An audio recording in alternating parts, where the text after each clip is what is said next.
Aduh, ini kalau ke rumah Kak Rocky ini ada banyak buku-buku. Nah, tapi yang menarik ini ada banyak buku-buku yang sebenarnya bukan Kak Rocky yang nulis ini dari penggemar ya. Ini orang-orang ngumpul-ngumpulin. Ini banyak buku orang kirim-kirim. Dikirim ya, nulis tentang Rocky Gerung. Ini api, akal pikiran Rocky Gerung. Wah, terus ada foto dan terima kasih yang kirim-kirimin. Ya, ini ya. Jadi karena kan Twitter Rocky Gerung ini disuspend atau di apa ya. Terus foto-fotonya ada yang penggemar begitu ya yang dia kumpul-kumpulin dari medsos. Kan di Twitternya dulu saya juga follow ada puisi-puisi. Nah, ini ada menarik ini, ada kumpulan puisi dari Twitter juga ya ini ya? Iya, itu bukan saya tulis, tapi saya nggak punya file. Mungkin di Twitter ada orang yang kumpulin, lalu dia bukukan, dia kirim ke saya. Thank you. Jadi ini untuk obat biar nggak pusing ya. Tadi habis ngobrol berat tadi. Ini saya mau baca ya. Ini kumpulan tweet ya, puisi yang di tweet. Nah, ini banyak sekali nih kumpulannya. Saya tadi sudah sempat baca-baca dan ya.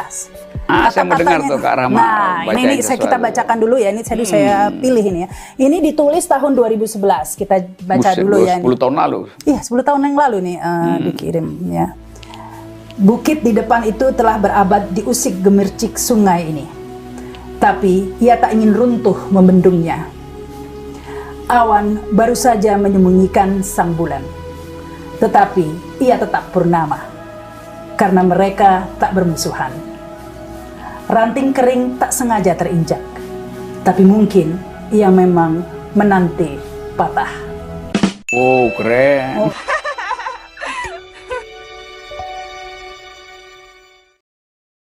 Coba kita lihat beberapa fakta sejarah tuh. Tuhan yang disembah oleh Nabi Ibrahim, disembah oleh Yesus, disembah oleh Musa, oleh Nabi Muhammad. Kan sama kan Tuhannya? Jadi apa yang membedakan tuh? Yang membedakan adalah Islam datang terakhir tuh. Karena itu Islam menyimpulkan bahwa yang akan datang mengikuti yang terakhir tuh. Jadi finalnya di Quran seluruh ayat itu. Tetapi simbolisasi tentang Tuhan kita nggak bisa bilang. Coba kita cek Nabi Ibrahim bertuhan siapa tuh? Kan kita nggak bisa cek. Kita mesti andaikan dia bertuhan seperti yang diterangkan oleh Quran. Yesus juga sama. Tapi orang lihat hal yang historis. Yesus itu kedudukannya nabi atau Tuhan itu. Bagi orang Yahudi, Yesus bukan Tuhan. Bagi orang Kristen, Yesus adalah Tuhan. Tapi kemudian ketuhanan itu dipersoalkan. Mengapa ada konsep Trinitas? Silahkan lihat bagaimana perdebatan teologi awal abad ke-100 yang menyebabkan ada formulasi tentang Trinity itu. Kan itu debat teologisnya tuh. Saya baca semua itu tuh. Tapi saya tetap menganggap bahwa ya biarkan itu dikendalikan oleh akal manusia yang masih berkembang gitu.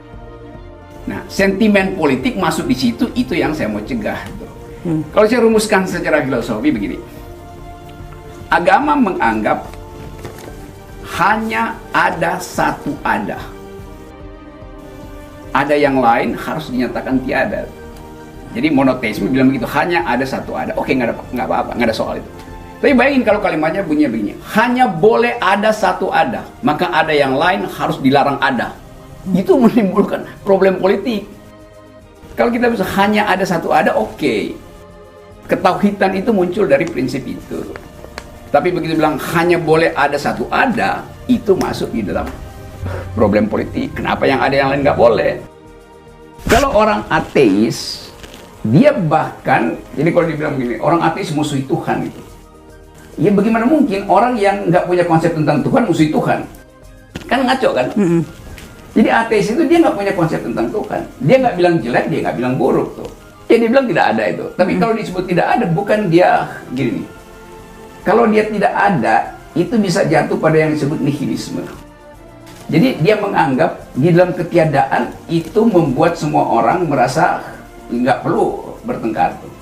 Itu ateisme yang nihilistik itu. Tapi di Indonesia terutama, ateis itu dianggap memusuhi Tuhan. Di situ salahnya tuh. Apalagi anti Tuhan. Anti Tuhan artinya dia tahu ada Tuhan kan. Tapi dia anti tuh. Tapi orang ateis nggak menganggap Tuhan itu ada. Jadi ngapain dia musuhin Tuhan? Dia nggak mungkin dia musuhin sesuatu yang dia anggap nggak ada. Lain dengan antiteis. Antiteis itu memusuhi. Kalau ateis bukan memusuhi. Bedanya itu. Antitesis ya satu politik untuk memusuhi Tuhan. Dan itu kan tidak ada hubungannya dengan agnostik, dengan ateis tadi. Agnostik, saya nggak tahu saya berbuat baik masuk surga apa nggak, saya nggak tahu tuh. Karena itu saya menganggap bahwa ya berbuat baik itu tuntutan manusia, bukan tuntutan agama tuh. Kalau tuntutan agama udah ada standarnya, ini baik, ini buruk, ini baik, ini buruk. Nah itu saya nggak tahu. Jadi misterinya di situ. Orang agnostik itu menghormati kebaikan, bahkan berbuat baik sebanyak mungkin justru karena dia nggak tahu surga ada apa enggak. Tapi atas dasar etika humanisme, maka dia berbuat baik aja. Karena dia mesti anggap bahwa saya belum tahu. Kalau dia bilang dia udah tahu, ya dia ya udah jadi orang percaya Tuhan aja kan, nggak ada problem lagi. Tapi semua orang yang agnostik selalu berupaya untuk mengerti mengapa yang belum ada itu dikejar orang tuh. Jadi dia selalu ada dalam kondisi bertanya. Kalau saya tahu sesuatu ada, saya nggak mungkin jadi agnostik tuh. Maka saya anggap itu udah final tuh. Tetapi saya menduga bahwa orang lain menginginkan saya sudah final. Padahal orang itu kalau saya bicara dia nggak bisa terangin ke saya apa itu final kan. Karena itu supaya aman saya bilang saya tidak final atau belum final gitu.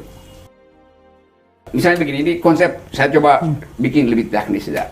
Orang debat tentang apakah pluralisme agama itu boleh apa enggak. Kalangan Muslim menganggap bahwa ada yang bilang ya boleh. Karena apa? Karena itu kehidupan bermasyarakat, pluralisme itu. Tidak ada yang final itu. Semua Tuhan benar gitu. Itu kan pandangan pluralisme. Tetapi versi lain di dalam agama Islam menganggap nggak boleh ada pluralisme. Yang boleh ada pluralitas. Kan itu intinya. Jadi nggak bisa misalnya agama lain benar, Islam juga benar, lalu nggak ada semacam eksklusivisme. Padahal agama tumbuh dengan eksklusivitas itu. Maka yang lain itu, eksklusivitas artinya yang lain itu mesti dianggap salah tuh, supaya imannya bersih. Nah saya hormati itu. Nah yang ngaco adalah kalau begitu orang masuk di dalam perdebatan politik, doktrin itu juga dibawa, nggak bisa. Di dalam masyarakat demokratis berlakulah prinsip pluralisme itu. Pluralitas itu fakta sejarah bahwa ada pluralitas. Tapi menyebut pluralisme artinya jangan klaim kebenaran. Nah bagi orang yang beragama kebenaran mesti diklaim tunggal. Hanya boleh ada satu ada. Ya, karena itu saya ingin bedakan itu. Tapi kan orang ingin dapat kelegaan, mau tahu poin saya apa gitu. Waktu saya bilang poin saya ada 3 tuh, tergantung konteksnya apa. Orang bilang kok Anda nggak konsekuen. Lucu konsekuen karena saya bedakan wilayah sakral, wilayah profan, dan wilayah sosiologis. Orang yang bilang semua agama benar, ya itu kan basa-basi diplomasi doang gitu, supaya nggak nyakiti. Padahal kita mesti berani duel argumentasi. Kalau Anda bilang agama Anda benar, ya oke. Mau diargumenkan? Nggak mau diargumenkan. Karena itu konsepnya bukan pluralisme, toleran aja kan. Toleransi itu hal yang Islam kaya dengan diksi dan ayat toleransi itu. Tapi kemudian nanti akan diseret-seret, ya toleran pada situasi ini dong, kalau situasi ini jangan toleran dong. Itu interpretasi orang-orang hipokrit aja sebetulnya. Padahal toleransi itu adalah sunatullah. Demikian juga kemajemukan, demikian juga pluralitas. Nah yang sialnya di Indonesia ini sialnya, seolah-olah semua orang harus beragama. Padahal agama itu adalah hak, boleh dipakai, boleh nggak dipakai.